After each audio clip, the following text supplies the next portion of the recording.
d'avril, rappelle-toi, on a parlé de l'Esprit du Seigneur, on a parlé de l'Esprit de sagesse, on a parlé de l'Esprit d'intelligence. À ce stade aujourd'hui, tu dois être capable de définir, tu dois être capable, en tant qu'enfant de Dieu, tu dois être capable de nous dire quelles sont les caractéristiques, les bénéfices de chaque Esprit du Seigneur. On a pris le temps, mon frère, ma soeur, de te l'enseigner. Tu comprends? Et il ne faut pas que cela reste théorique, parce que c'est un des aspects de la vie chrétienne qui est très, très, très pratique lorsque l'homme spirituel ou la femme spirituelle le comprend. Tu comprends? Alléluia. Il dit ici que l'éclat ne cesse de grandir. Donc l'éclat dans ta vie est en train de grandir avec l'Esprit de Dieu, avec la parole de Dieu, avec la méditation. Et là, maintenant, nous rentrons dans la séquence transformée par les prières. Tu me suis, tu donnes un bon amen. Amen. Et pourquoi est-ce que l'Église doit prier? Pourquoi est-ce que ici nous parlons donc d'intercession? Parce que aujourd'hui, je l'ai dit, je le redis encore ce matin, l'intercession a trop été mal compris. Vous voyez, l'intercession a trop été de facto attribuée à un groupe de personnes, à un ensemble de personnes. Vous voyez, non? À l'époque, en tout cas, l'intercession, c'est des groupes de personnes, ils sont dans ça, ils ne rient pas, ils sont sérieux. C'est pas ça l'intercession. C'est pas ça. Dis-moi, c'est pas ça l'intercession. Nous, à l'époque, quand on faisait l'église, hein, ah frère, tu rentres dans l'église, tu vois, les gars, ils sont fâchés, ils rigolent. Il dit, mais ça, c'est quoi ça? Il dit, mais comment? Oh non, c'est l'intercession. Non. L'intercession ne consiste pas à avoir le visage serré. Non. L'intercession consiste à être un véritable sacrificateur. Et tu donnes un bon amen si tu me suis. Oui, de manière organisationnelle, c'est normal qu'il y ait un département ou encore un ministère de l'intercession au sein d'une église. Mais ici, l'Esprit veut rappeler en nous quelque chose d'important. Vous comprenez? L'Esprit veut rappeler en nous quelque chose d'important. Il veut nous rappeler que quand l'Esprit de Dieu, quand Jésus-Christ est mort à la croix, il nous a rachetés. Quand vous lisez 1 Pierre, je crois que c'est 1 Pierre, hein, je ne sais plus, il dit, Dieu a fait de nous une race élue, un sacerdoce royal, une nation sainte. Alléluia, une nation sainte. J'ai oublié la référence, bref. Et la Bible dit que Dieu nous a appelés des ténèbres à son admirable lumière, afin que nous puissions annoncer ses vertus.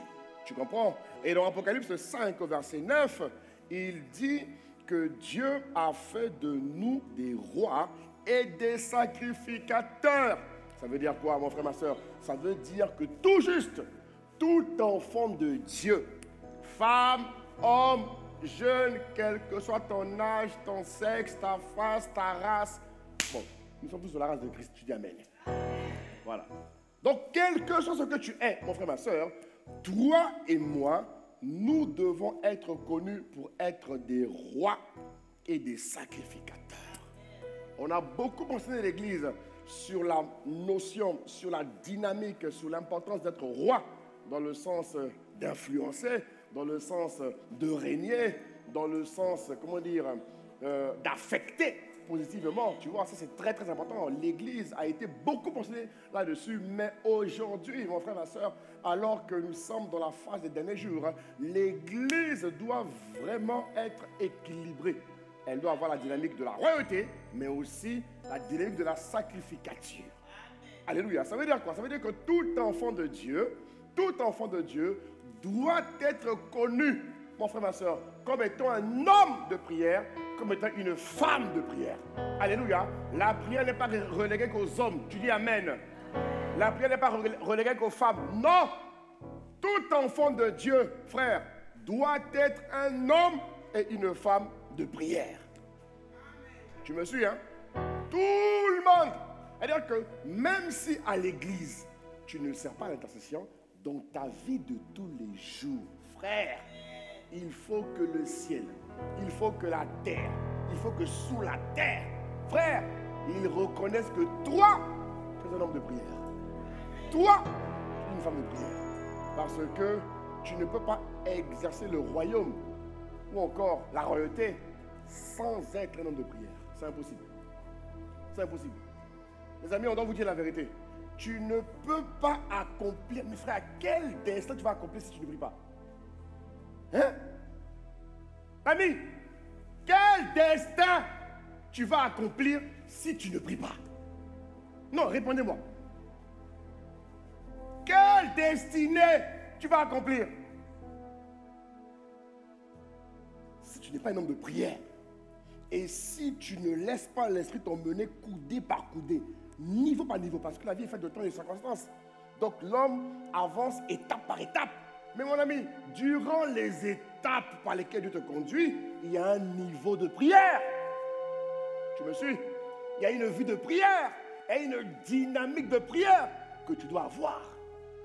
Tu ne peux pas aspirer à accomplir ton destin selon Éphésiens 2:10 sans être un homme de prière. Non, c'est faux. Tu dois être un homme de prière. Tu comprends? Tu dois être un homme de prière. L'Église doit se réveiller dans la vie de prière.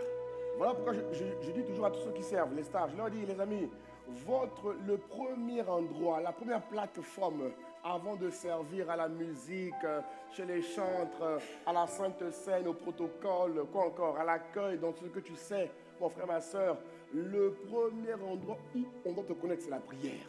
Tu dois être un homme de prière. Mon frère, ma soeur, toi qui ne sers pas encore, tu me regardes, tu es là ce matin, que Dieu te bénisse, mon frère, toi qui es là. Si tu n'es pas un homme de prière, ma soeur, tu n'es pas une femme de prière, mais tu es en danger. Tu es en danger pour ton propre avenir. Vous comprenez de quoi je parle? Tu es en danger pour ton propre avenir. Tu dois être un homme de prière. Et durant ces 24 heures, le cri de mon cœur, c'était: Seigneur, réveille les hommes de prière. Réveille les femmes de prière. Réveille le véritable intercesseur. Parce que tout roi, dans le monde spirituel avec Dieu, est un sacrificateur. Tu me suis? Tu donnes un bon amen à Jésus. Alléluia. Et donc, nous parlons donc de cette clé pour rendre ton intercession, ta vie de prière efficace devant Dieu et manifestée sur la terre des vivants. Dis à celui qui est à ta gauche, mon frère, ma soeur, on n'a pas le choix. Dis-lui ça, dis-lui ça.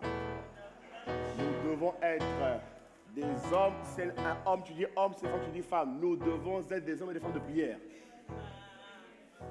Alléluia. Tu es calme ce matin, vraiment.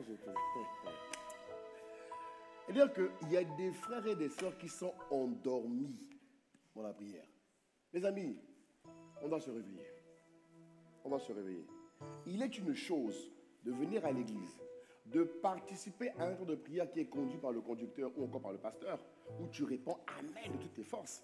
Mais il est une autre chose également, que toi tu sois connu comme étant une personne capable de prier pendant longtemps, de manière consistante, de manière pointue, de manière élevée, pour que ta vie avance.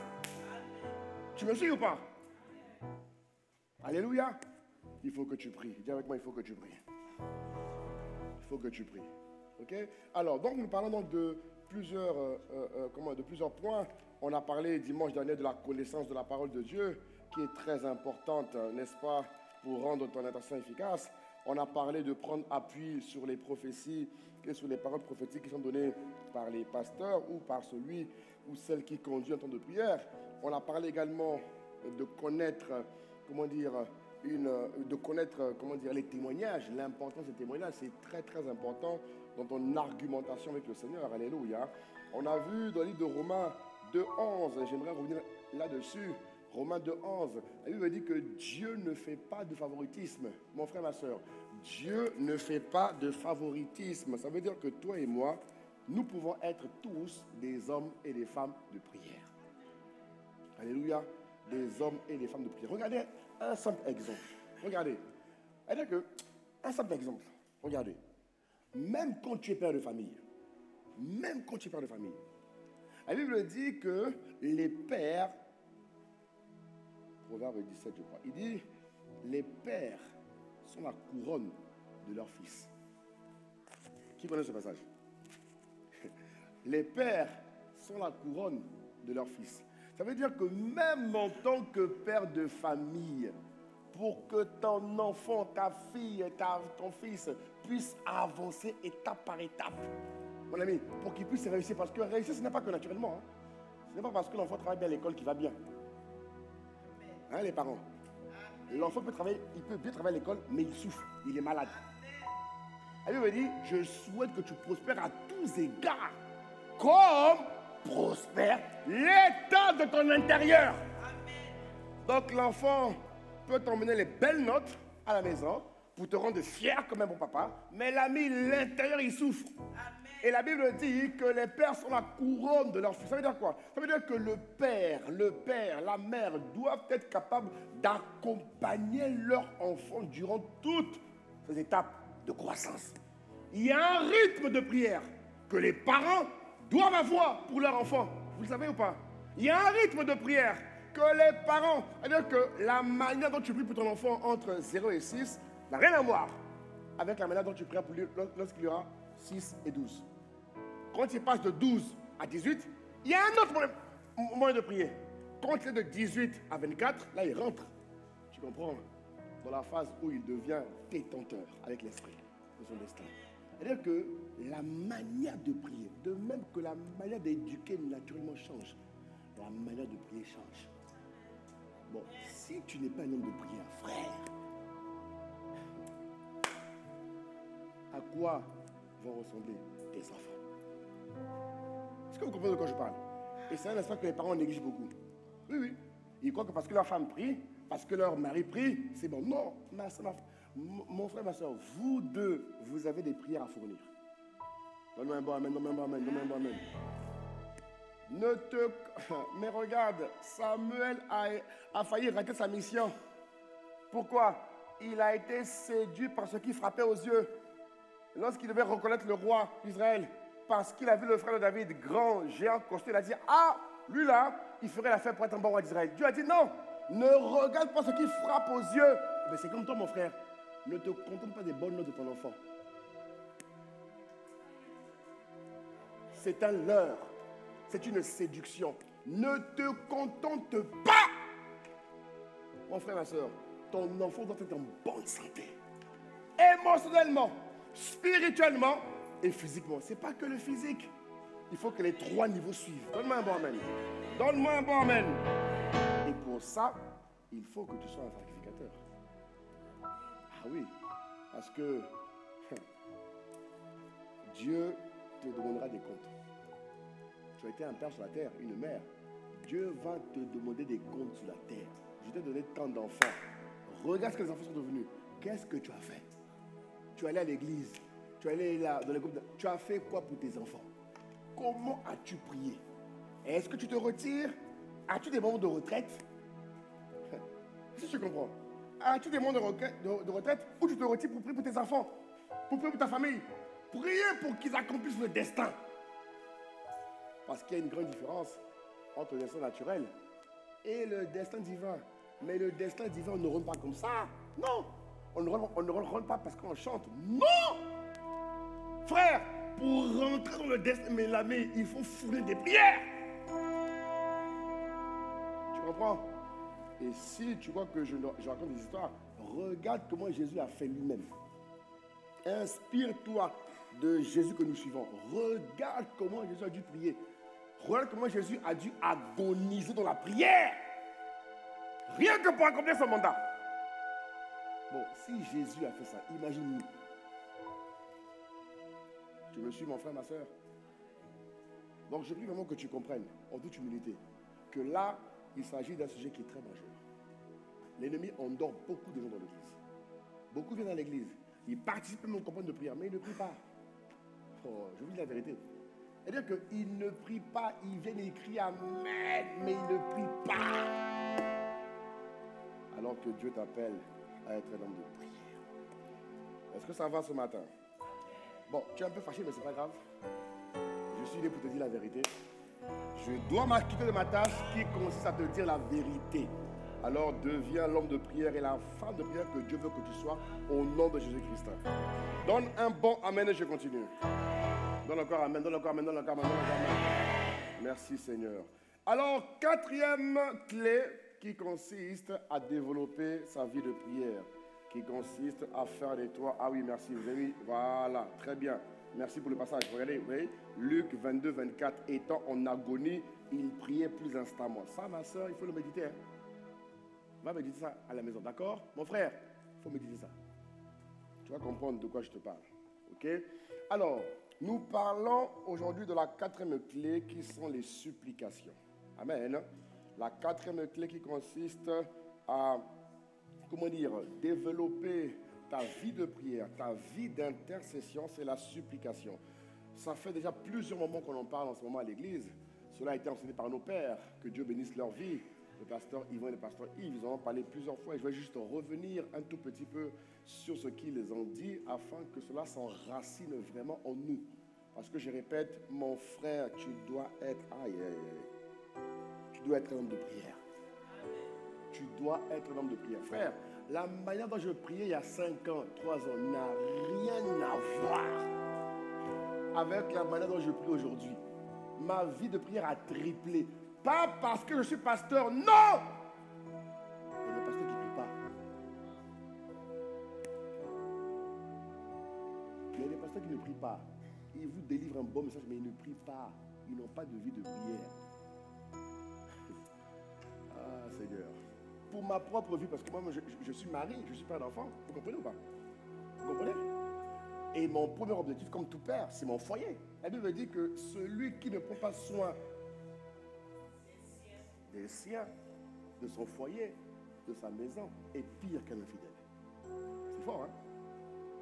Tu es responsable d'église, on t'acclame à l'église, et il faut qu'aussi, à la maison, on t'acclame. On doit d'abord t'acclamer à la maison avant de t'acclamer à l'église. Oui? On a beaucoup de responsables de nos églises, hein. Ils sont là, ils donnent de l'or, oui, mais ils pratiquent la parole de Dieu à l'envers. Vous comprenez? Il faut que tu sois un excellent père. Il faut que tu sois une excellente mère au nom de Jésus-Christ. Il faut vraiment qu'on ait des couples assis, des familles solides, stables, régies par la parole de Dieu, par la prière, par la présence, par la puissance de Dieu. C'est très, très important parce qu'il y a trop de souffrance dans les foyers. Il y a trop de souffrance dans les foyers. Il y a trop de souffrance dans les maisons. Il y a trop de cris. Ah, Seigneur. Mais ça va changer au nom de Jésus. Alors,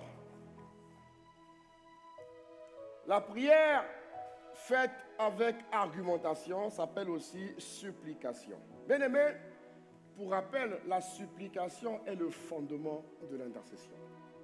La supplication est le fondement. Supplier, c'est la capacité à argumenter de manière longue, de manière, continue. Tu comprends, non? De manière consistante, de manière insistante. Ok? La supplication est le fondement de l'intercession. Je dirais même encore plus, la supplication est la fondation de ton intercession, mon frère, ma soeur. La Bible nous dit dans le livre de Zacharie, chapitre 12, Zacharie, chapitre 12, verset 2, il dit « Alors, je répandrai sur la maison de David et sur les habitants de Jérusalem un esprit de grâce et de supplication. Et ils tourneront les regards vers moi. Celui qu'ils ont percé, ils pleureront sur lui comme on pleure sur un fils unique. Ils pleureront amèrement sur lui comme on pleure sur un premier-né. » Alléluia. Ce qui m'intéresse, la première partie, il dit « Je répondrai sur la maison de David. » Moi, quand c'est comme ça, je dis, quand je prie, je dis, Seigneur, réponds sur la maison ICC. Réponds sur ICC Marseille. Un esprit de grâce et de supplication. Ça veut dire quoi? Ça veut dire qu'en vérité, mon frère, ma soeur, tu as reçu l'esprit de grâce et de supplication. Parce que moi, Dieu répond à mes prières.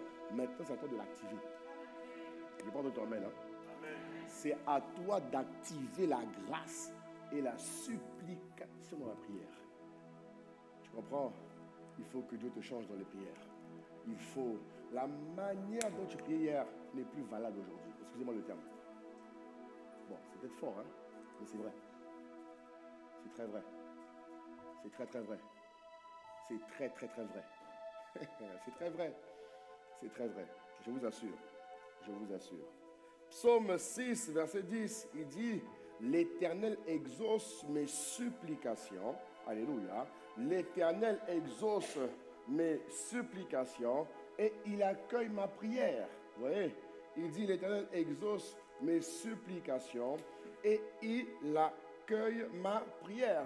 Ça veut dire que Dieu et le ciel, ils sont là pour exaucer nos prières. Ok? Pour exaucer nos prières. La raison pour laquelle nous devons être connus dans la grâce de supplier Dieu, c'est parce qu'il y a des choses, mon ami, dans la vie qui vont venir instantanément et il y a des choses qui auront du mal à venir tout de suite. Tu comprends? Tu es un homme sur la terre, tu sais de quoi je parle. Il y a des choses dont tu as besoin quand tu demandes à Dieu, elle vient, mais il y a des choses qui ne viendront pas tout de suite. Et il y a des événements qui ont besoin d'être portés de manière continue. Je prends l'exemple, je reviens encore sur les enfants. En tout cas, c'est ma révélation du matin à les enfants. Je ne sais pas pourquoi, mais bon, bref, gloire à Dieu. Sur les enfants, ce n'est pas parce que l'enfant a réussi l'année scolaire 2021-2022, c'est-à-dire septembre 2021, juin 2022, que cette année sera bonne. Tu comprends pas? Il a réussi, gloire à Dieu, et il réussira encore, gloire à Dieu. Mais pour qu'il réussisse, en tant que parent, je dois porter mes enfants.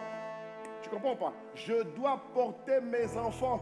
Je dois continuer à fournir un certain rythme de prière pour que les santé de mes enfants soient aplanées.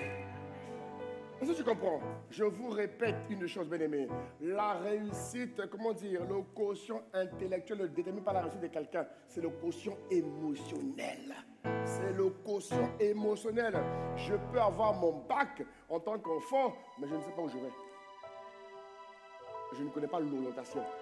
C'est-à-dire que mes yeux, mon cœur, mon âme, mes capacités n'ont pas été préparés pour épouser la direction de Dieu pour ma vie après mon bac. Pourquoi? On ne m'a pas frayé un chemin. Qui? Papa, maman. Alléluia. C'est-à-dire que prier 1 heure n'est pas suffisant. Non! Pour que mes enfants puissent grandir, s'épanouir durant toute leur étape de croissance, je dois fournir des prières. Je dois fournir des supplications. Je dois intercéder de manière constante, de manière insistante, sans jamais se relâcher. C'est grâce à ton nom de Jésus-Christ. Quand tu engages la supplication, dans certaines situations, tu pries Dieu afin qu'il intervienne en tant que juge et non en tant que père. Il y a des situations qui sont, comment dire, délicates dans ta vie.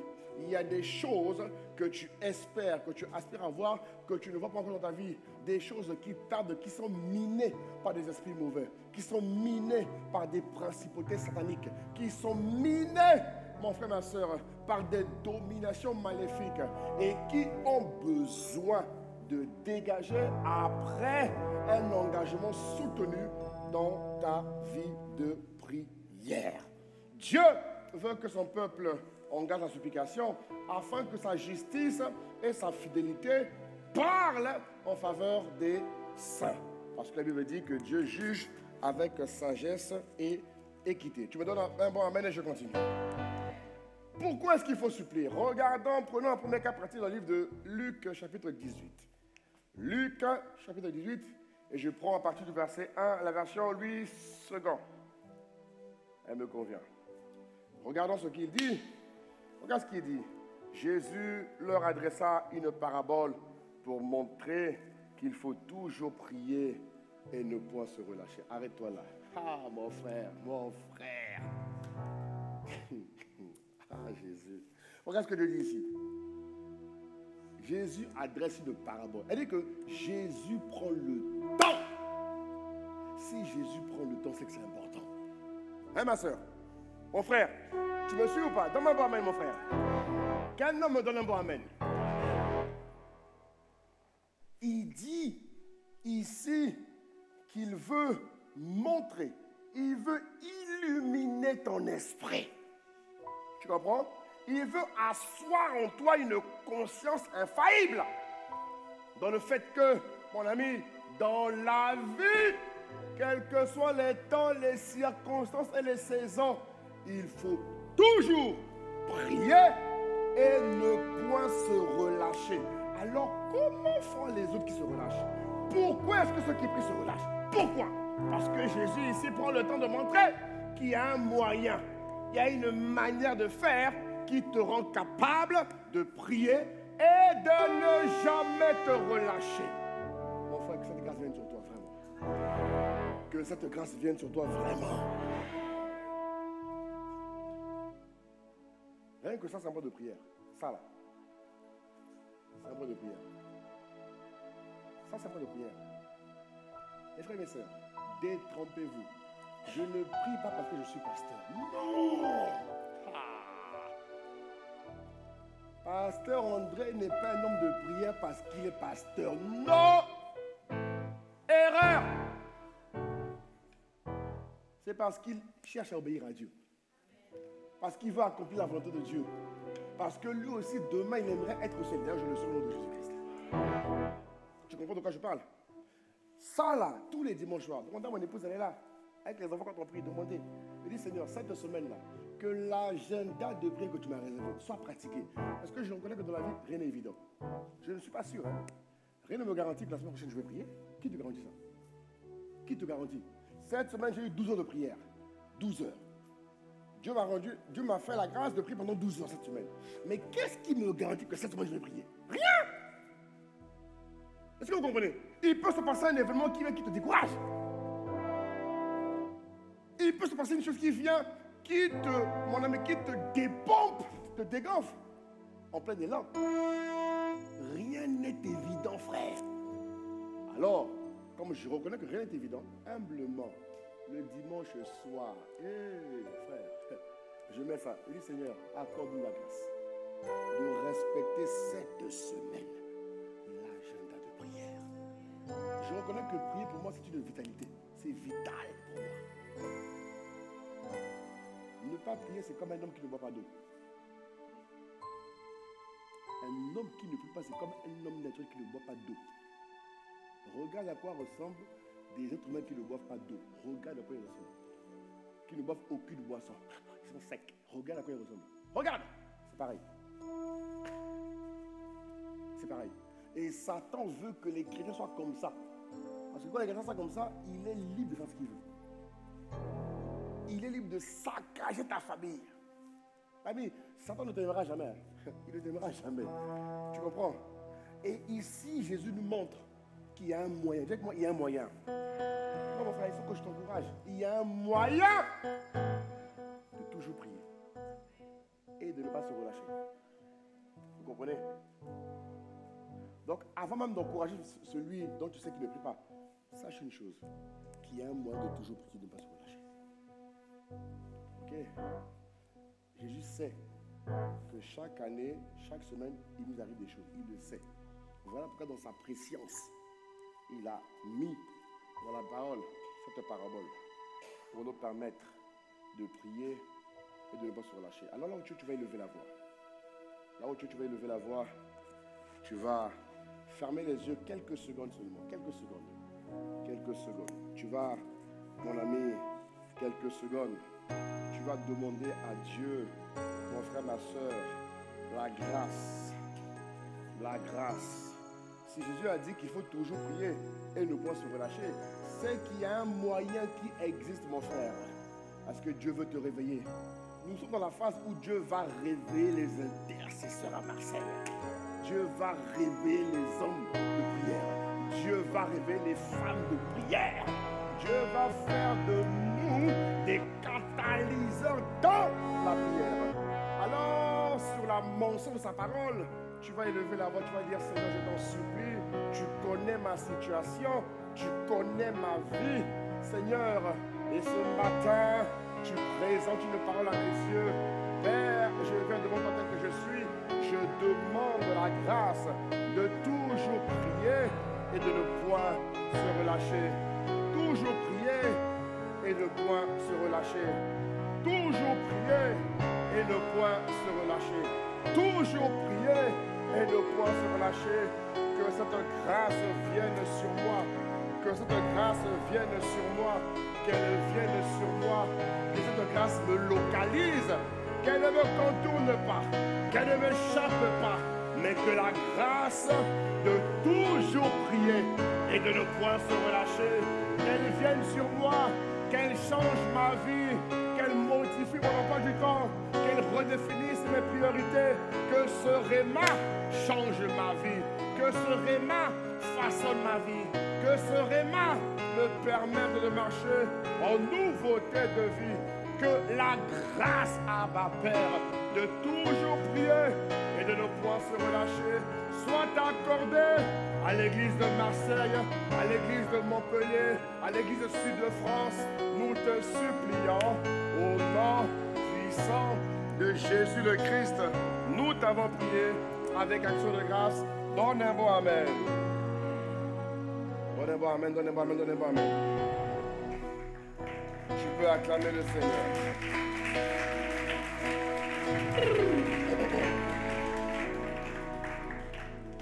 Alléluia.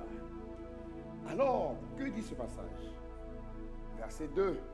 La Bible dit qu'il y avait dans une ville un juge qui ne craignait point Dieu et qui n'avait d'égard pour personne. Il y avait aussi dans cette ville une veuve qui venait lui dire: fais-moi justice de ma partie adverse. Fais-moi justice de ma partie adverse. Alléluia. Fais-moi, pardon. C'est quel verset? Ok. Il y avait aussi, voilà, verset 3, merci.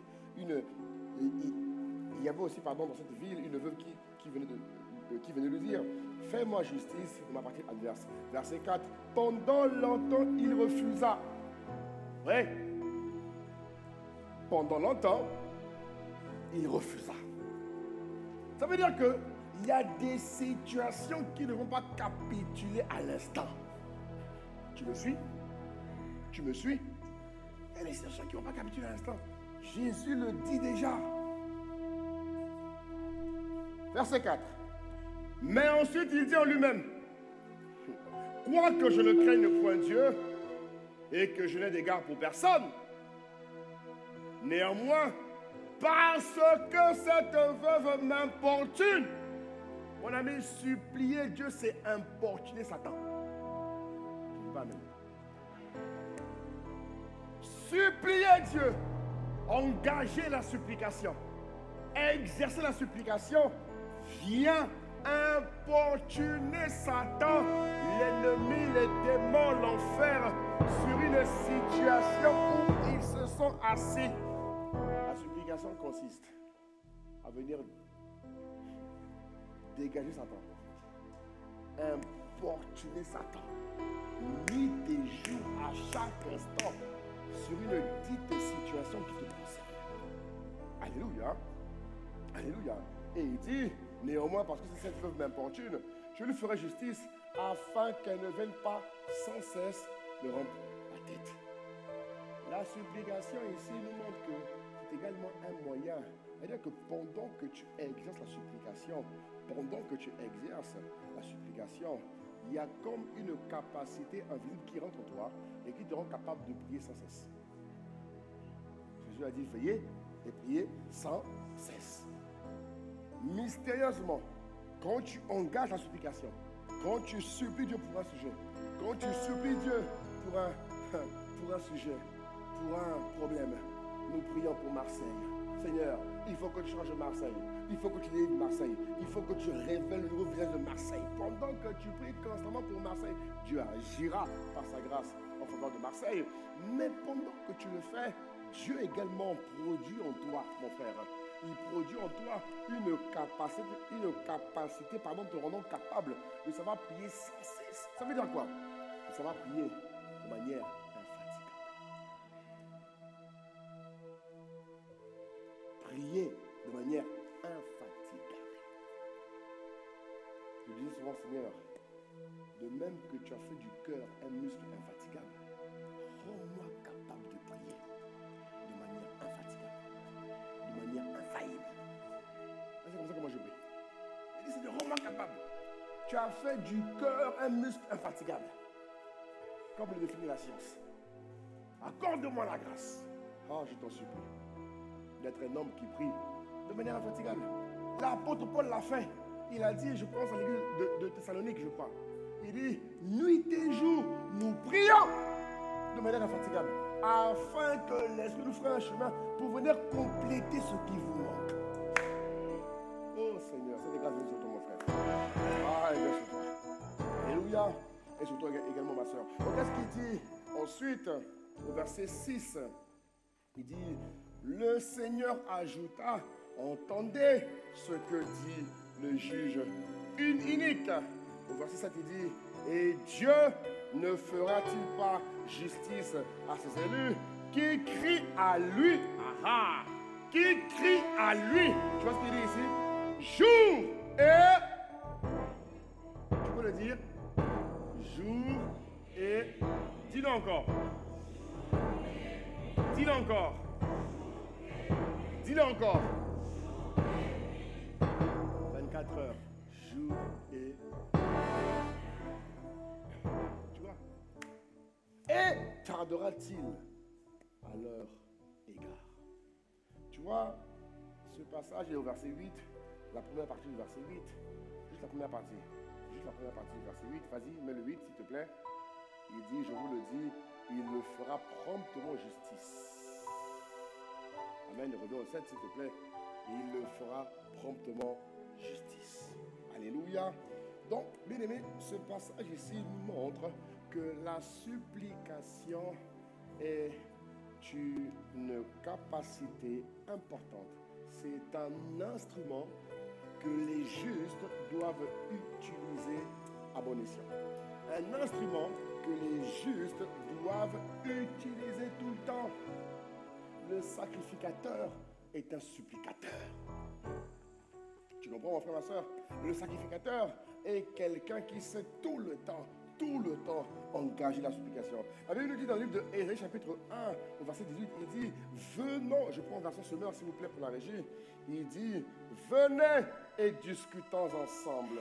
Alléluia. Il dit, venez et discutons ensemble. Et c'est là que tu vois la valeur ajoutée de la parole de Dieu. C'est là, ici, que tu vois la valeur ajoutée de connaître la parole de Dieu. La valeur ajoutée de connaître la parole de Dieu. Il dit, mes amis, Ésaïe 1, 18, s'il vous plaît, semeur.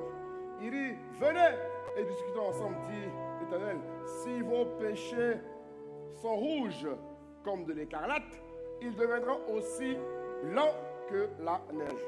Qu'est-ce que vous avez? Ésaïe 1, 18, merci. Voilà. Il dit, si vos péchés sont rouges comme de l'écarlate, ils deviendront aussi blancs que la neige. Ou s'ils sont rouges comme la pourpre, ils deviendront aussi blancs que la... Bon, qu'est-ce que ce passage nous montre? Première chose, il nous montre qu'avec Dieu, il n'y a pas de fatalité. Je devais crier un bon amen. Regarde bien, il dit, viens dans ma présence. Discutons ensemble. C'est là que tu vois le premier point, ou le deuxième qu'on a vu. La connaissance de la parole de Dieu. Alléluia. La connaissance de la parole de Dieu est importante. Parce que là, quand Dieu t'appelle, mon ami, tu discutes avec Dieu selon sa parole. Si tu pleures, pleure selon la parole. Si tu pleures, c'est chaud, c'est chaud, c'est chaud, c'est chaud, c'est chaud, c'est chaud, c'est... Non mais il y en a qui font ça. Il y en a qui font ça. Il est là pendant 2 heures. C'est chaud, c'est chaud, c'est chaud, c'est chaud. Frère, là tu dis rien. Tu pleures, tu souffres, mais tu te dis, il faut venir pleurer avec Dieu en associant la parole à tes pleurs. Quand tu associes la parole à tes pleurs, là, tu deviens audible devant Dieu. Dieu t'entend parce que Dieu ne répond que sur la base de sa parole. Ici, il te dit, viens, je veux t'écouter. Je veux régler tes problèmes. Qu'est-ce qu'il dit? Il dit, viens, parlons parce que, en parlant ensemble, si tes péchés sont rouges, ils vont devenir blancs. S'ils sont rouges comme la pourpre, ils vont devenir blancs comme la neige. Ça veut dire que toutes les situations sont gérables. Avec Dieu, mon ami, il y a toujours des solutions. Rien ne peut rester figé. Non. Tu comprends, non?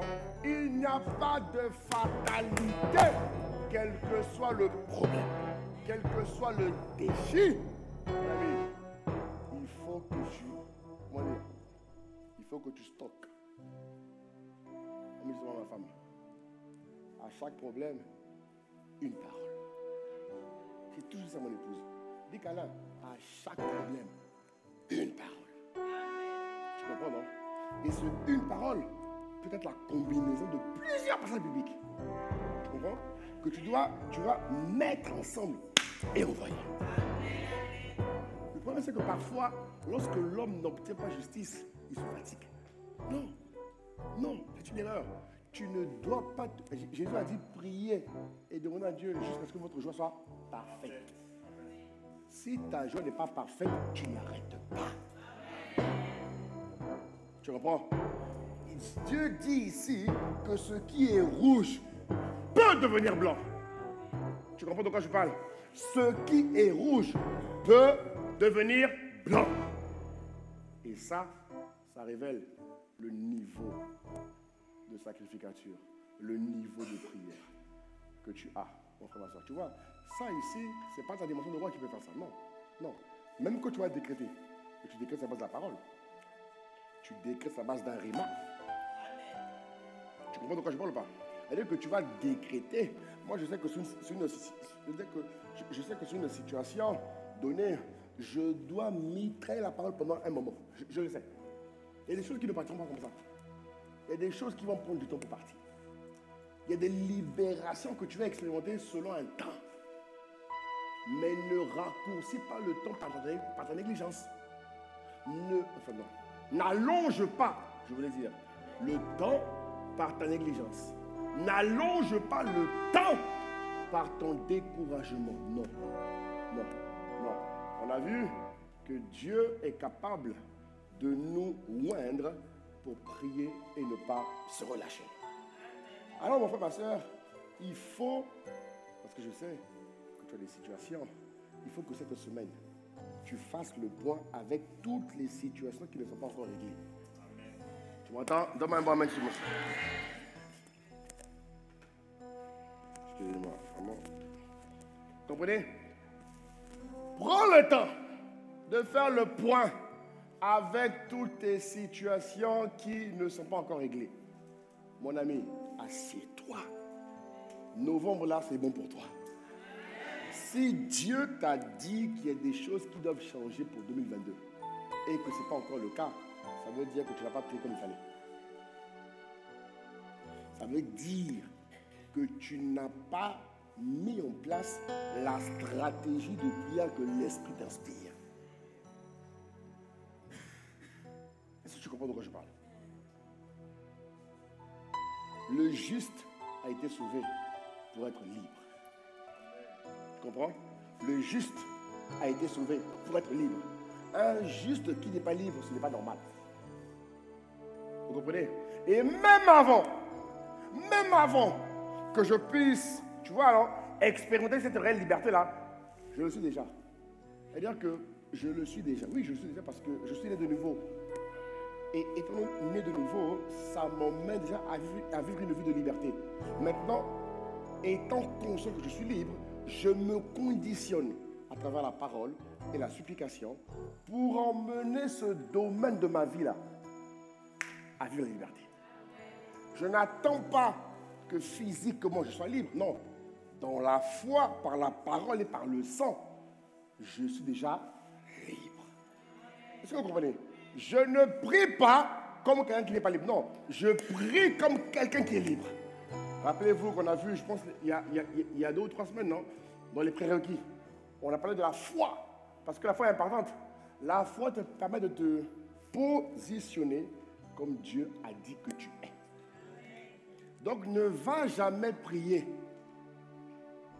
comme quelqu'un que tu n'es pas selon Dieu. Quand tu pries comme quelqu'un que tu n'es pas selon Dieu, ta prière ne monte pas. La Bible dit que Dieu entend la prière des justes et il l'exauce toujours. Donc s'il y a une prière d'un juste qui n'est pas exaucée, c'est que le juste s'y prend mal. Et c'est là le problème avec les chrétiens. On a beaucoup d'enfants de Dieu, ils sont frustrés. En vérité, ils sont frustrés. Ils ne vous le disent pas. Ils rentrent, comme tout le monde, dans le mood des apparences. Oui, non? Je crois que c'est parce qu'il est bien habillé, qu'il est beau, qu'elle est belle, bien parfumée, qu'elle va bien. Pas bien. Hein? Belle voiture, propre. Frère, ça là c'est bien, c'est les apparences. Nous on veut des gens qui de l'intérieur. De l'intérieur sont vraiment libres, tu comprends? De l'intérieur vivent vraiment une vie chrétienne conforme à la parole de Dieu. C'est pour ça que Dieu veut, tu vois, révolutionner ta vie de prière. Parce qu'il y en a même quand tu veux prier, il est déjà découragé. Parce que l'attitude n'est pas bonne. Dieu a tant aimé l'homme. Mais quel est le but de Dieu de ne pas exaucer ta prière? Je ne comprends pas. Je ne comprends pas les amis. Je ne comprends pas. Avant même que tu sois né, il t'aimait déjà. Enfin, il faut comprendre un peu Dieu. Hein. Avant même que tu sois né, Dieu t'aimait déjà. Il a dit à Jérémie, je te connaissais avant même que tu sois formé dans le ventre de ta mère. Et là, quand Dieu parle à Jérémie, Dieu parle à l'homme. Jérémie n'est qu'un exemple, n'est qu'une bonne annonce que Dieu fait à tous les hommes pour dire, hey, mon frère, ma soeur, mon fils, fais attention. Avant que tu dises, je te connaissais déjà. C'est-à-dire que Dieu a toujours aimé l'homme. Alors, quel est le but de Dieu de ne pas exaucer tes prières? Dis-moi. Mon frère, ma soeur, dis-moi. Qu'est-ce que Dieu gagne quand tes prières ne sont pas exaucées? Dis-moi. Il gagne quoi? En quoi Dieu est heureux? En quoi Dieu est joyeux? Donc tu as prié, ça n'a pas marché. Dieu dit, ouais, youpi, ça n'a pas marché, ça n'a pas marché, youpi, les anges, allez, adorer. Tu es digne, ça n'a pas marché, ça n'a pas marché. Vous comprenez un peu ou pas? Non, je te mets vraiment dans le... pour que tu comprennes. Qu'est-ce que Dieu gagne quand il ne répond pas à tes prières? Pose-toi la question. Pose-toi la question. Non, parce qu'il y en a qui vont dire, hein, regarde, les chrétiens, il y en a qui vont dire, Dieu a... Attends, c'est quoi le passage de Job là? L'Éternel a permis, l'Éternel a repris. Il y a un passage là. Hein? Un passage qui suscite l'incrédulité dans le cœur. Elle dit que, non, l'Éternel a donné et l'Éternel a repris. Que le nom du Seigneur soit loué. C'est faux. Et ça augmente l'incrédulité, l'immaturité chez les chrétiens. Ah, tu sais, Dieu est souverain. Hein? Et, frère, je refuse ça.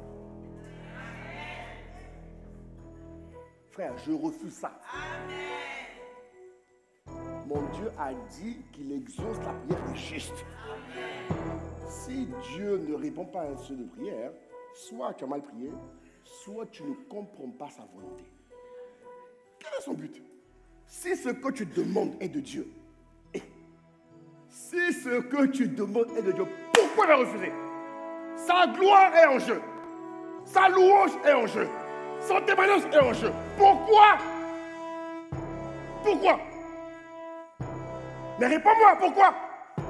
Il sait que dans la situation-là, à cause de lui, ta famille va donner sa vie à Jésus. Pourquoi il refuse? Dis-moi.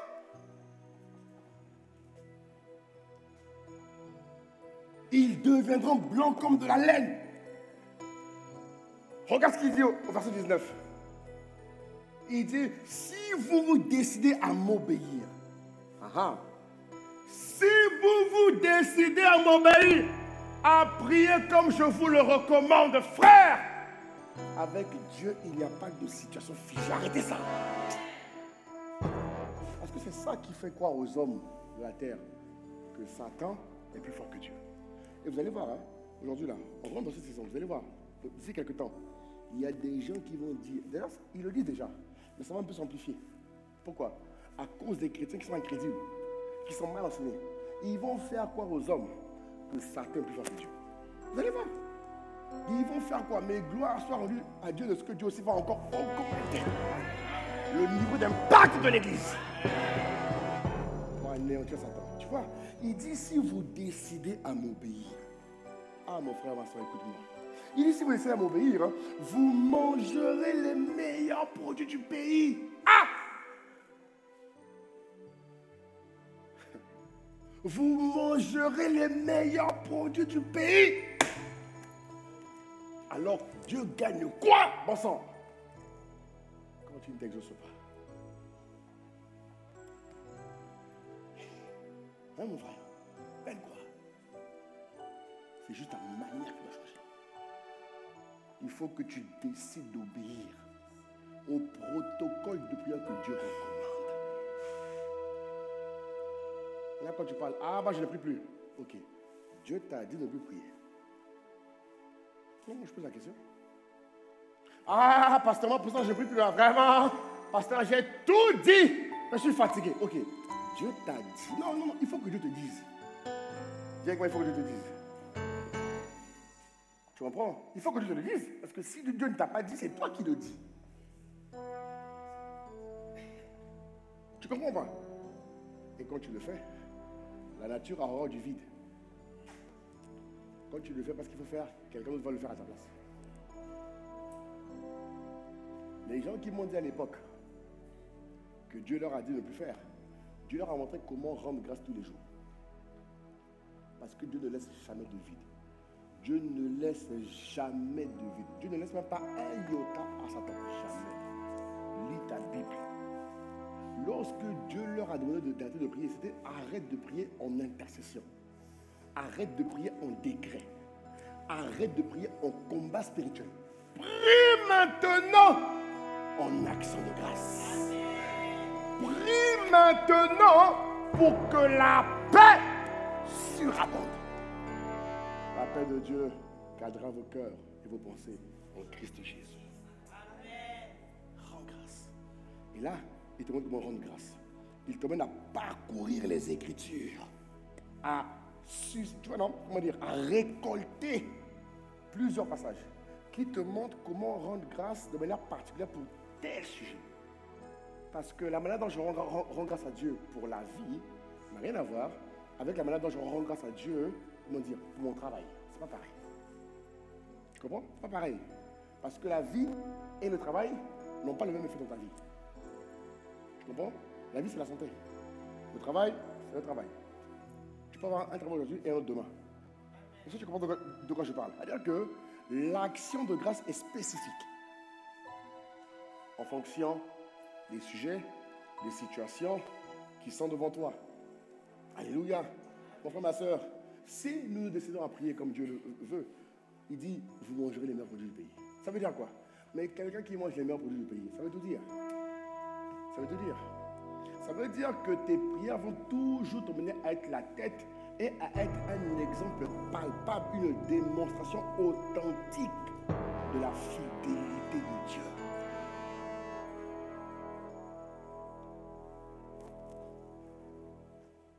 Alléluia. Maintenant, dernière étape. Et on va continuer rapidement parce que le temps avance, Seigneur Jésus. De manière pratique, dans les supplications, de manière pratique, mon frère, rappelle à Dieu les souvenirs et les victoires qu'il a fait avec ceux qui nous ont précédés. Pendant que je méditais, j'ai oublié ce passage. Pendant que je méditais là-dessus, il y a un passage qui m'est venu, mais je ne l'ai pas noté. Il y a un passage qui... ok, c'est pas grave. Il dit, rappelle les souvenirs, les victoires qu'il a faites avec ceux qui nous ont précédés. Dans ce passage que je méditais, Dieu montrait que, c'est dans Exode, je crois. En fait, l'Esprit m'expliquait que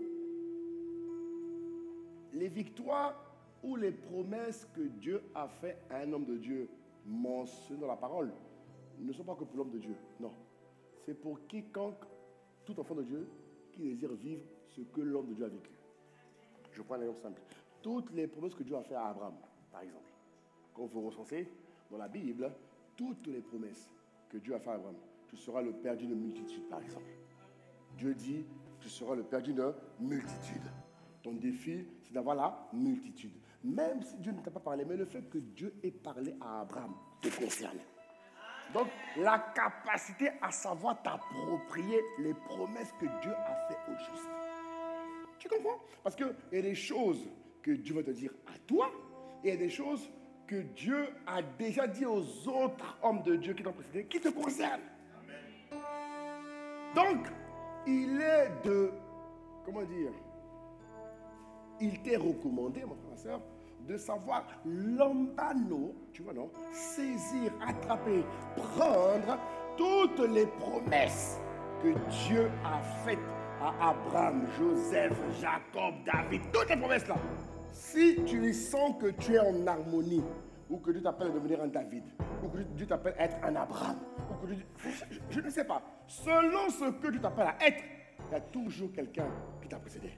Alors, prends, récolte, amasse toutes les promesses que Dieu a faites avec lui. Un, tous les accomplissements que Dieu a fait avec lui. Prends-les et prépare-les pour les mettre, tu comprends, non? Pour les mettre dans ton argumentation lorsque tu pries avec Dieu. Tu me suis, tu me donnes un bon amen. La Bible nous dit que Dieu est le même hier, aujourd'hui et éternellement. En Hébreux 13:8. Tu comprends? Dieu attend qu'il soit invité à se lever avec puissance. Mais c'est nous qui devons frayer le chemin. C'est nous qui devons lui ouvrir les portes. C'est nous qui devons lui ouvrir le chemin. Alléluia. Autre chose, toujours dans les explications, je l'ai un peu dit tout à l'heure. Vous voyez, non? Demandez à Dieu d'agir dans votre cas, dans vos situations, à cause de sa réputation. Je vous l'ai dit.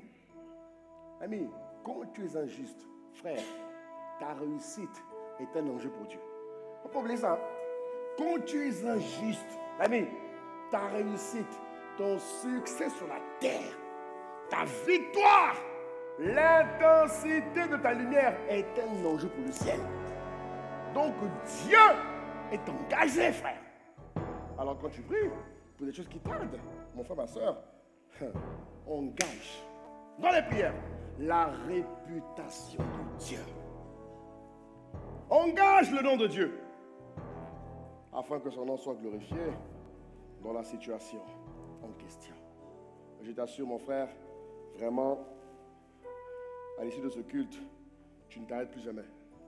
Quand Dieu ne t'a pas dit d'arrêter, ne t'arrête pas. Tu comprends? Ne t'arrête pas. Ne t'arrête pas. Et je suis bien placé pour te le dire. Ah, il y a des choses que Dieu m'a promis, mais encore là, des fois, tu es un peu... Mais Dieu dit non, fils, ne t'arrête pas. Fais ça, fais ci, fais ça. Reviens par là. Tu as oublié ça. Mets-toi là. Ouais. Et ça, là, ça transforme ta vie de prière. Donne un bon amen. C'est ça qui transforme ta vie de prière. C'est ça qui te rend de plus en plus aguerri. C'est ça qui te rend de plus en plus consistant, solide. Qui fait que même quand tu rentres dans un endroit, les esprits reconnaissent que toi tu es différent. C'est-à-dire que quand tu rentres, hein, tu as tellement été aguerri par les situations. Quand tu rentres dans un endroit, l'atmosphère reconnaît que là, il y a quelqu'un qui est rentré ici. Au point où demain, quand tu ouvres la bouche, tout ce que tu dis s'accomplit. Ça te grâce sur ton nom de Jésus. Ok? Donc le point où tu engages la réputation et le nom de Dieu, tu l'as avec le psaume, je crois, 113, verset 3. Ok? Autre chose, tu peux également, mon frère, ma soeur, pendant que tu exerces et que tu engages la supplication, apprends également à argumenter avec Dieu en s'appuyant sur ce que Jésus a fait sur la terre. En t'appuyant sur ce que Jésus a fait sur la terre. Tu vois, Éphésiens chapitre 1, verset 7, on ne va pas le lire. Et Ésaïe 53, verset 5. Alléluia.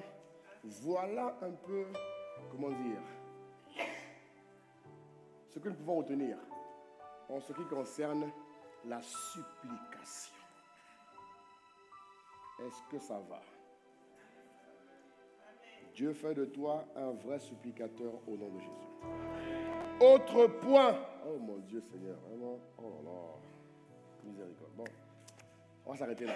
Autre point, le parler en langue. Et je vais m'arrêter là. Ah Seigneur, je pensais finir mes 7 points. Vraiment. Ah Dieu. Miséricorde. Parce que là, je comptais faire autre chose après, mais bon, ok, c'est pas grave. Gloire à Dieu. 5e point, le parler en langue. Dis-moi le parler en langue. Marc 16, verset 17. On va finir avec ça. Parce qu'il est déjà 13h30. Oula, le temps est vraiment avancé, excusez-moi. Mais j'espère que Dieu te parle ce matin. Le parler en langue. Il dit, voici les miracles qui accompagneront ceux qui auront cru. Il dit, en mon nom, vous chasserez les démons et ils parleront de nouvelles langues. Le parler en langue, voilà encore un mode de prière qui est très négligé. Très négligé. Très négligé par les chrétiens. Ah oui, très négligé par les chrétiens. J'ai pris le temps de faire un peu la ronde. Il dit, bon, toi, tu pries combien de temps en langue par jour? Pasteur, moi, 20 minutes. Ok. Toi, 25 minutes. Ok. Toi, par jour, hein? Dis avec moi par jour. Dis avec moi par jour. Ah ouais. Ok? Et je me suis rendu compte que aujourd'hui, le parler en langue est très méprisé par les chrétiens. Très méprisé, alors que c'est la prière, si je puis dire, la plus appropriée. Pourquoi? Je vais te l'expliquer avec le temps qu'il me reste. Alléluia. Bon. Le parler en langue, mon frère, ma soeur, déjà, quand tu lis Marc 16 et 17, il dit, ils parleront de nouvelles langues. Ça veut dire quoi, mon frère, ma soeur? Le parler en langue est le signe tangible et concret qui démontre que le Saint-Esprit t'a baptisé. Amen. Écoute. Donc, premier point, tu peux noter, c'est le signe tangible. Alléluia. C'est le signe tangible et concret qui montre que l'Esprit de Dieu, le Saint-Esprit t'a baptisé. Écoute-moi. La Bible dit que à tous ceux qui ont cru en son nom, la parole de Dieu vous a donné le pouvoir de devenir enfant de Dieu. Amen. Amen. Je n'ai pas entendu ton amen. Hein? Ok. Avant que tu sois enfant de Dieu, confirme-moi bien. Tu viens de quelque part. Tu es une famille humaine, oui ou non? Est-ce que dans ta langue, dans ta famille, d'où tu viens, il y a une langue particulière? Lève la main, lève la main. Vous voyez? Tout le monde, dans sa vie d'hier, a une langue particulière. Ok? Ça veut dire que dans chaque famille, dans chaque pays, si je puis dire, ok, il y a une langue particulière. Et dans le royaume des cieux, il y a une langue que les esprits doivent parler. Je dis esprit parce que tu es un esprit qui habite dans un corps et qui possède une... Voilà, donc, le pas que je parle des esprits bizarrement, je parle de toi, esprit, de toi esprit. Donne-moi un bon amen et je continue. Tu vois? Voilà. Donc, dans le royaume, bien-aimé, mais le Saint-Esprit ne peut pas tout expliquer avec la langue de ton pays humain, avec la langue, comment dire, de ta nation. Tu vois? Si tu parles français, le Saint-Esprit ne peut pas tout te dire en français. Ce n'est pas possible. Si tu parles arabe, le Saint-Esprit ne peut pas tout te dire en arabe. Tu parles anglais, chinois, quelle que soit la langue, mon frère, ma soeur, que tu exerces, que tu emploies au quotidien, l'Esprit de Dieu ne peut pas tout te dire. Non. Pourquoi? Parce qu'il y a des choses que tu dois expérimenter en étant connecté au Saint-Esprit, en parlant le langage des esprits divins. Les esprits divins ont un langage. Alléluia. Les esprits divins ont un langage. Et ce langage est important parce qu'il te permet de connecter avec Dieu, d'échanger avec Dieu de manière codée et cryptée. Tu me suis? La Bible dit autre chose dans le livre de 1 Corinthiens chapitre 14, verset que tu connais. Il y a de nouveau là-dessus. Il dit, en effet, celui qui... Non, ce n'est pas le bon verset. Verset 4, il dit quoi? Verset 4, il dit quoi?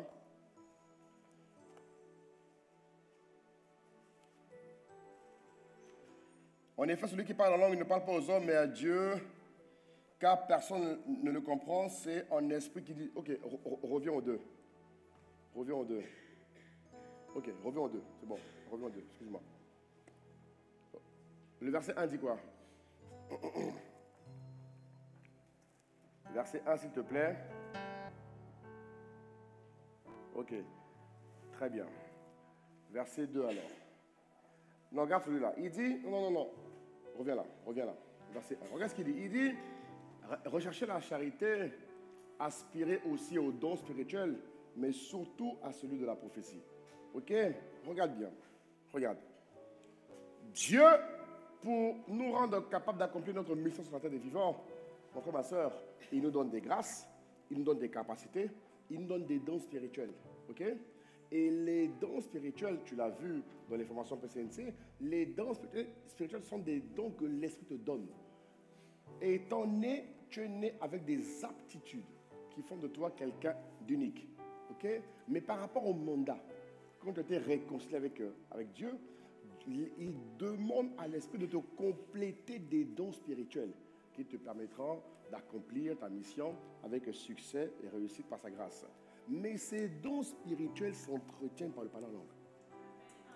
Avant de lire un livre, comment prophétiser, comment développer ou encore entretenir la parole de connaissance, la parole de si, les miracles. Le premier moyen d'entretenir le don spirituel dépend de ta capacité à parler en langue. Ce n'est pas un livre qui t'a donné les dons spirituels. C'est l'Esprit. Et l'Esprit est la première personne qui est capable d'entretenir ce qu'il t'a donné. Est-ce que tu comprends? Donc, même pour l'entretien, pour le déploiement des dons spirituels qu'il t'a donné, tu dois être capable, mon frère, ma soeur, de communiquer longtemps avec l'Esprit. De communiquer pendant longtemps de manière mystérieuse pour les hommes humains, mais de manière spirituelle pour les esprits divins. Est-ce que tu comprends de quoi je te parle? Autre chose, donne-moi un bon amen. Donne-moi un bon amen, donne-moi un bon amen. Le parler en langue, lorsqu'il est exercé, il vient pour élever le poids de tes paroles intelligibles. Regardez. Ah, parce que je n'ai pas le temps de vous. Regardez.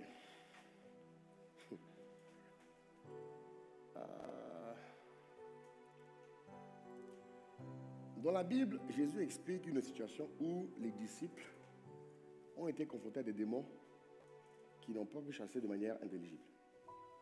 Dès qu'ils sont venus, ils ont dit, au nom de Jésus, sors et pars. Et l'esprit leur a résisté. Et Jésus dit que ce type de démon-là ne se chasse que dans le jeûne et la prière. Je ne sais pas si vous vous rappelez de ce passage. Ça veut dire quoi? Quand vous lisez les Écritures, vous comprenez que le poids, dites-moi le poids. Le poids de ta parole intelligible dépend de ta capacité à longtemps prier en langue. Pour que les esprits mauvais se lèvent et libèrent des paroles d'incantation, vous remarquerez, enfin, vous ne remarquez pas puisque vous ne les connaissez pas, bref. Dans le secret des secrets, lorsque les esprits se lèvent, les hommes saisis par l'esprit du diable, se lèvent pour libérer les incantations. Je me rappelle une fois, on était avec mon épouse. Ah, Seigneur, frère, on était à un feu. Tonton Presse, on était à un feu.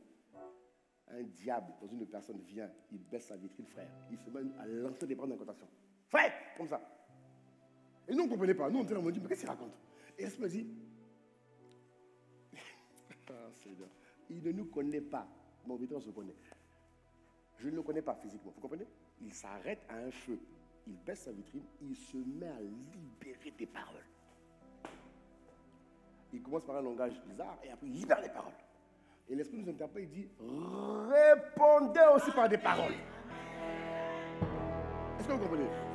Et dans le monde spirituel, mes frères et sœurs, ce qui va rendre vos paroles intelligibles, fortes, puissantes, incisives, c'est la capacité à vous livrer pendant longtemps en langue qui va augmenter le pouvoir de vos paroles intelligibles. Si vous ne vous exercez pas en langue, vos paroles intelligibles seront limitées. Vous comprenez ou pas? C'est-à-dire que c'est pour ça que l'apôtre Paul dit, je prie en langue plus que vous tous. Quand vous regardez les œuvres que l'apôtre Paul a accomplies, l'apôtre Paul a dit, hein, je passe mon temps à prier, je prie en langue plus que vous tous. Et chaque fois que Jésus, Paul, sortait de la présence de Dieu, dans les temps de prière qu'ils avaient en langue, regardez comment les gars étaient. Ils étaient incomparables. Ils étaient inarrêtables. Pourquoi? Parce que la langue des esprits leur communiquait des forces, leur communiquait des grâces, leur communiquait des capacités et venait envelopper tout ce qui est physique afin que, une fois qu'ils se positionnent devant les esprits ouverts et qu'ils parlent, la parole est soutenue par l'esprit. Est-ce que vous comprenez? Mais un chrétien qui ne prie que 30 minutes, c'est compliqué. Un chrétien doit au moins prier 1 heure en langue par jour. Minimum. Vous savez ça, non? Minimum. Un chrétien doit prier en langue au moins 1 heure. Et il doit s'organiser tous les mois, par la grâce de Dieu, à sacrifier un peu ses nuits. Tout ce qu'on fait ici, là, c'est pour te préparer. Hein? Il doit avoir au moins un temps où il est une fois. Mais frère, le monde est spirituel. Ces gens-là, ils le font. C'est-à-dire que tu prends le temps, mon frère, ma soeur, où tu pries au moins 4 heures, au moins 5 heures, une fois par mois. Tu pries seulement en langue. Tu pries en langue. Tu pries en langue. Et tu remarqueras même que quand tu fais une veille de prière, où tu passes ton temps à prier de manière intelligible, tu es plus fatigué que quand tu parles en langue. Amen. Qui a remarqué ça? Quand tu fais une veille de prière, où tu pries seulement Seigneur, Seigneur, Seigneur, Seigneur, Seigneur, Dieu que moi j'ai prié. Mais la fatigue que tu as à la fin est bizarre. Fais une nuit de prière où tu pries seulement en langue. Frère, quand tu te réveilles, tu te sens plus rafraîchi. Tu te sens moins fatigué que quand tu pries. Ça veut dire quoi? Ça veut dire que la langue... Frère, Satan a échoué dans ta vie. La prière en langue, elle est extra. Frère, en fait, c'est la prière de la nouvelle création. En vérité, hein, un chrétien doit plus prier en langue que de manière intelligente. Je ne dis pas que non, parce qu'il y a plusieurs, quand vous lisez Éphésiens 6 et 18, il vous dit, faites en tout temps par l'esprit toutes sortes de prières et de supplications. Ça veut dire qu'il y a plusieurs sortes de prières. Alléluia. Mais ce qui rend ces multi-prières efficaces dépendent de ta capacité quand même à beaucoup prier en esprit. Tu comprends? Et les gens qui prient beaucoup en esprit augmentent leur sensibilité à la voix de Dieu. Les gens qui prient beaucoup en esprit, vous voyez, sont plus enclins à recevoir des rémas de manière rapide. Oui, non? Ils reçoivent beaucoup plus vite les rémas. Autre chose, j'ai pas le temps de vous développer ça. On va s'arrêter là. On va s'arrêter là. Dernière chose, les gens qui prient beaucoup en langue, ont beaucoup d'expérience avec l'esprit. Et les expériences avec le Saint-Esprit favorisent votre transformation. Vous comprenez? Les expériences que vous avez avec l'Esprit de Dieu quand vous priez en esprit va favoriser votre transformation. Au fait, ça permet... Quand vous priez en langue, ça vous connecte beaucoup plus vite que quand vous priez de manière intelligente. Remarquez vous-même, hein, dans votre temps de prière le matin, de 5h à 6h, remarquez, prie en langue. Tu vas voir que tu vas plus vite te connecter que lorsque tu pries de manière intelligible. Tu comprends ou pas? Maintenant, une fois que tu l'as développé, après, tout ton toi devient développé à un certain niveau. Mais la prière en langue, bien aimé, vient nous permettre vraiment d'augmenter l'intimité, l'assiduité et la sensibilité avec les choses de Dieu. Vous allez avoir... En fait, ça change votre vie, quoi. Vous devenez vraiment ce qu'on appelle quelqu'un d'autre. Alléluia. Et c'est quelque chose que Satan combat beaucoup. Vous allez voir que dans les églises, hein, les chrétiens, ils ne prient pas. Sondez. Combien prie 6 heures en langue? Non, stop. Regardez, personne. 6 heures. Quoi, pasteur? Mais tu peux suivre un film pendant 6 heures. Tu vois, hein? Elle dit que tu peux suivre 2 films par jour, non? Ça fait 6 heures. Même 3. Ça ne te dérange pas. Mais prier en langue, ça te dérange.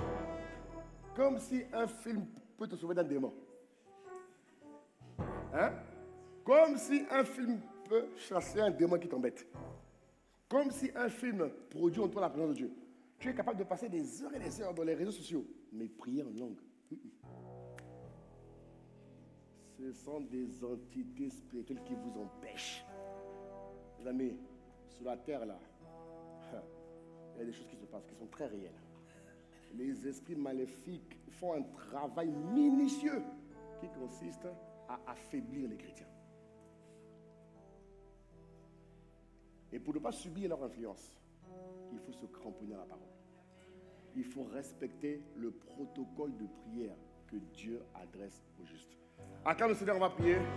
Acclame, acclame, acclame, acclame, acclame. Acclame, acclame, acclame, acclame, acclame, acclame. Acclame le Seigneur, on va prier. On va arrêter là pour aujourd'hui. Élève la voix, mon frère, rends grâce à Dieu. Waouh, le temps est avancé, mon Dieu. Élève la voix, élève la voix. Élève la voix, élève la voix. Élève la voix. Mais ça valait la peine, il fallait que j'explique. Élève la voix. Rends grâce à Dieu. Rends grâce à Dieu. Rends grâce à Dieu. Rends grâce à Dieu.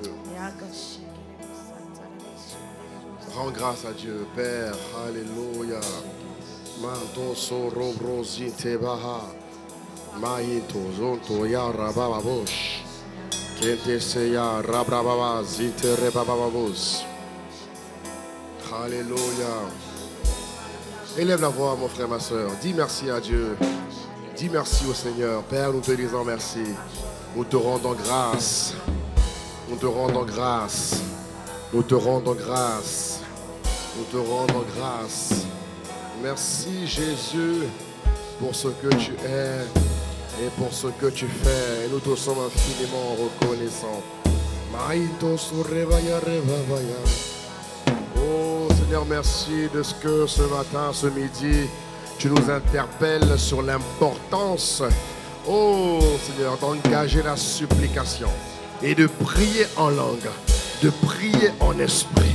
Oh Seigneur, le prier en langue nous permet de couvrir et de prier pour tous les saints. Ah, nous te disons merci infiniment pour ce que tu es, pour ce que tu fais. Oh Rabra Soto Rebabos, Isante Seya. Oh Père, merci de ce que tu nous transformes par les prières. Merci de ce que tu révolutionnes notre vie de prière. Merci infiniment, Mayantos Ekeseya. Oh, nous te disons merci Jésus de ce que tu élèves. Tu élèves notre conscience sur le protocole de la prière que tu as recommandé aux justes, afin que tous soient exaucés dans les prières. Nous te disons merci infiniment, Père, pour ce que tu es, pour ce que tu fais. Merci de ce que tu révolutionnes notre vie de prière. Tu révolutionnes notre vie de prière. Au nom de Jésus le Christ. Alléluia. Et nous allons sceller cela par la Sainte Seine. Je vais demander donc aux officiants de commencer à assurer la distribution du corps et du sang. Nous allons prier et communier avec le corps et le sang rapidement. Rapidement. Rapidement. Alléluia. Oh, bien-aimés, nous allons communier au corps et au sang afin que la puissance de la prière, afin que ta vie de prière soit véritablement révolutionnée et que ta vie, mon frère, ma soeur, que ta vie soit un parfum de bonne odeur. Un parfum de bonne odeur. Un parfum de bonne odeur. Ah oui. Marebos. Élève la voix. Élève la voix. Élève la voix. Prépare-toi à prendre la Sainte Seine. Élève la voix. Élève la voix. Robobos. Ekes. Aito soye rebabos. Mayando robros ute rebabos. Élève la voix.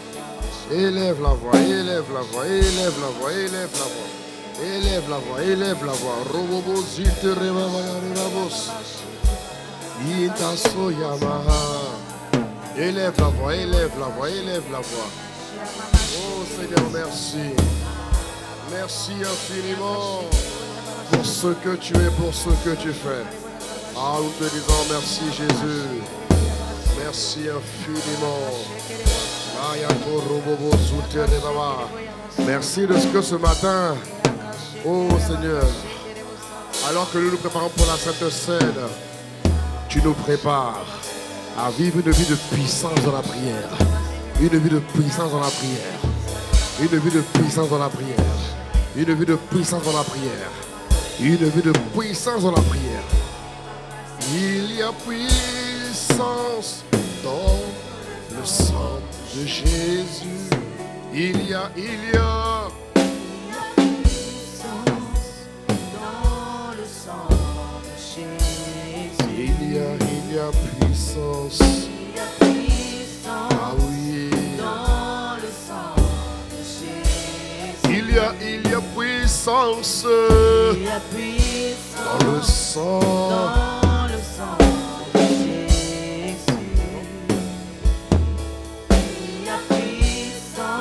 Puissance.